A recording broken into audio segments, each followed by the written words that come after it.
ఈ వీడియోలో మాట్లాడుతున్నటువంటి వ్యక్తి మా సోదరి దళిత సామాజిక వర్గానికి చెందినటువంటి మాదిగ కులానికి చెందినటువంటి ఆమె ప్రస్తుతము కూటమి ప్రభుత్వంలో ఒక కీలకమైనటువంటి బాధ్యతాయుతమైనటువంటి పదవిలో హోంశాఖ పదవిలో ఉన్నటువంటి మహిళ వంగలపూడి అనిత గారు ఏం మాట్లాడుతుందో ఒక్కసారి వినండి. ఎక్స్ సీఎం జగన్మోహన్ రెడ్డి ఏదేదో మాట్లాడుతున్నారు, ట్వీట్ లో ఏదో పడుతున్నారు, రేపు కూడా వస్తారు అంటున్నారు. నేను డైరెక్ట్ క్వశ్చన్ అండి, డాక్టర్ సుధాకర్ అనే వ్యక్తి మాస్క్ అడిగిన పాపానికి నడి రోడ్డు మీద రెక్కలు విడిచి చొక్కా ఇప్పి కొట్టిన సందర్భం మర్చిపోయారా? మరి ఆ రోజు ఎందుకు మాట్లాడలేదు జగన్మోహన్ రెడ్డి? ఆ రోజు అయితే భావ స్వేచ్ఛా ప్రకటన. అదే చంద్రబాబు నాయుడు గారు అమరావతి చూడటానికి వెళ్తే బస్సు మీద రాళ్ళు ఇసురుతా ఉంటే ఆ రోజు ఎందుకు రాళ్ళు ఇసిరారంటే భావ స్వేచ్ఛా ప్రకటన అని మాట్లాడారు. డీజీపీ ఆఫీస్ కి పక్కనే ఉన్న సెంట్రల్ ఆఫీస్ మీద దాడి చేస్తే మా కార్యకర్తలకి బీపీ వచ్చింది అన్నారు. ఇవన్నీ ఎక్స్ సీఎం మాట్లాడిన మాటలే కదా. మన రాజమండ్రిలో వరప్రసాద్ అని ఇసుక మాఫియా గురించి మాట్లాడితే పోలీస్ స్టేషన్ లో కూర్చొని శిరోముండనం చేస్తే మరి ఆ రోజు ఎందుకు మాట్లాడలేదు? దళితులు ఎందుకు శిరోముండనం చేశారు అని చెప్పి ఆ రోజు ఎందుకు మాట్లాడలేదు? ఆ రోజు ఎందుకు వరప్రసాద్ ఇంటికి వెళ్ళి పలకరించలే? ఆ రోజు ఎందుకు డాక్టర్ సుధాకర్ ఇంటికి వెళ్ళి పలకరించలే? ఆ రోజు ఎందుకు ప్రవీణ్ ఇంటికి వెళ్ళి పలకరించలే? పులివెందల నాగమ్మ అనే అమ్మాయిని చాలా బ్రూటల్ గా హత్య చేస్తే మేము వెళ్తే మా మీద అట్రాసిటీ కేసులు పెట్టారు. మరి పులివెందల నియోజకవర్గంలో నాగమ్మ ఇంటికి ఎందుకు ఆ రోజు జగన్మోహన్ రెడ్డి వెళ్ళ? ఈ రోజు రాజకీయ లబ్ధి గురించి కులాలని మతాలని రెచ్చగొట్టడానికి మాత్రమే ఈరోజు తప్పు చేసిన వాడి ఇంటికి, అదే విధంగా గాంజాయి బ్యాచ్ వాళ్ళ ఇంటికి వెళ్తున్నాడంటే అతని బ్యాక్గ్రౌండ్ ఏంటో మనం కూడా ఆలోచించుకోవాలి, ప్రజలు కూడా ఆలోచించుకోవాలి. అయితే ఈ విషయం మీద ఒకటికి 2 సార్లు నేను వీడియోలు కూడా చేయడం జరిగింది.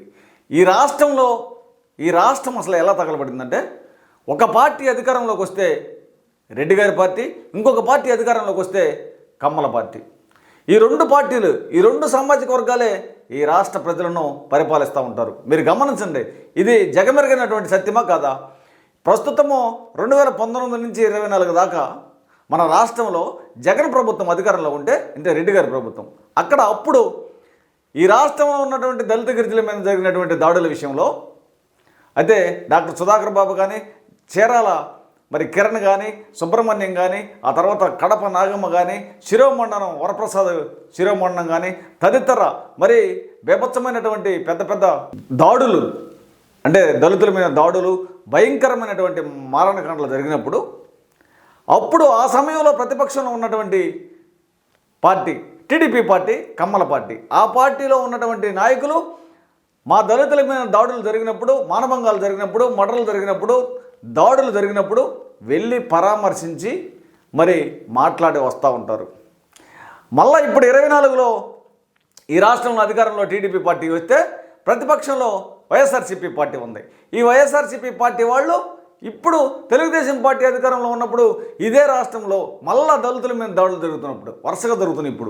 ఇప్పుడు మరి పిఠాపురంలో కానీ, ఇక్కడ కొండేపులో కానీ, తెనాలిలో కానీ, కడపలో కానీ, ఈ విధంగా రకరకాలైన చోట్ల దాడులు, దళితుల మీద దాడులు, మానభంగాలు, దౌర్జన్యాలు, మర్డర్లు జరుగుతున్నాయి.